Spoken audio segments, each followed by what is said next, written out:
1 week on, I guess, from this tragedy, what's your message to New Zealand as you arrive here?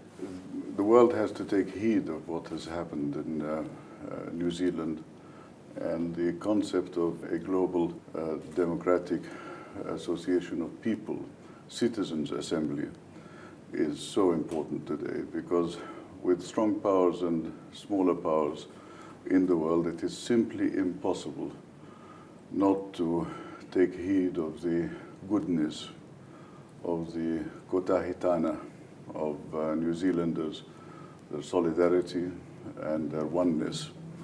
And I think that a world at war with itself can only find serenity in the example of the compassion and the love that New Zealanders have shown to the other.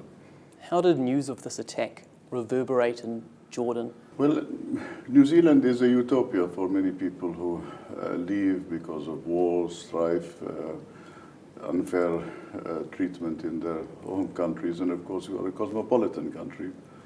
And I think the feeling was one of dullness and anguish, that even in a country so far away, in this beautiful paradise, that evil should pervade. And it was a feeling again of anger, that once again co-believers should be targeted. But at the same time, I think after the visit of the Pope to Abu Dhabi and the meeting with the leader of the Azhar, the Muslim Christian continuing conversation with which I've been involved for decades, they were talking about our shared humanity. Whether you believe or not, don't believe, the main thing is to stand up for human values and human dignity. And that was, I think, the general reaction, a very mature reaction, but a very sad one, particularly for the families of the bereaved who've flown out. You talked of some anger. You will have seen in Turkey, President Erdogan, strong words from him, what many have seen as a rebuke of Australia and New Zealand. Was that helpful? Well, in Jordan, we commemorate the Anzac Day victims. We also commemorate the Turkish soldiers fallen, so as in the spirit of Gallipoli, we shall continue to do that. And I don't want to say anything more about current politics.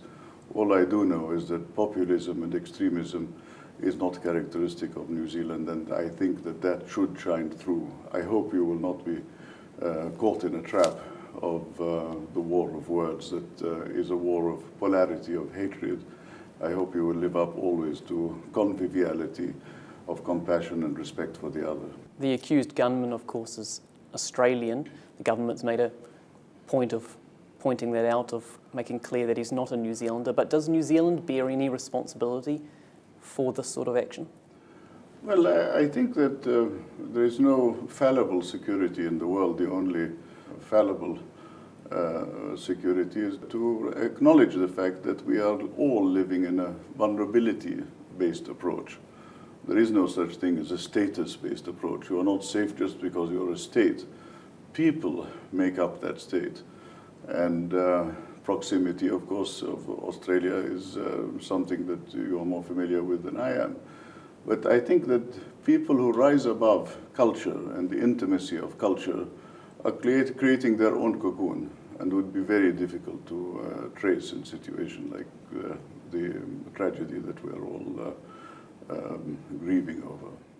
New Zealand's acted quickly. The Prime Minister yesterday announcing a ban imminently on military-style semi-automatics and assault rifles. What does New Zealand need to do moving forward to prevent any atrocity like this ever again? At the international level, New Zealand has a voice, and has a voice that could find solidarity with many, many, many countries and peoples. And my hope is that this opportunity would not be wasted in terms of emphasizing that real democracy is democratic security for everyone. Bigger, stronger, weaker, poorer, it doesn't matter. The main thing is to work on the right to respect, as we once worked on the right to protect.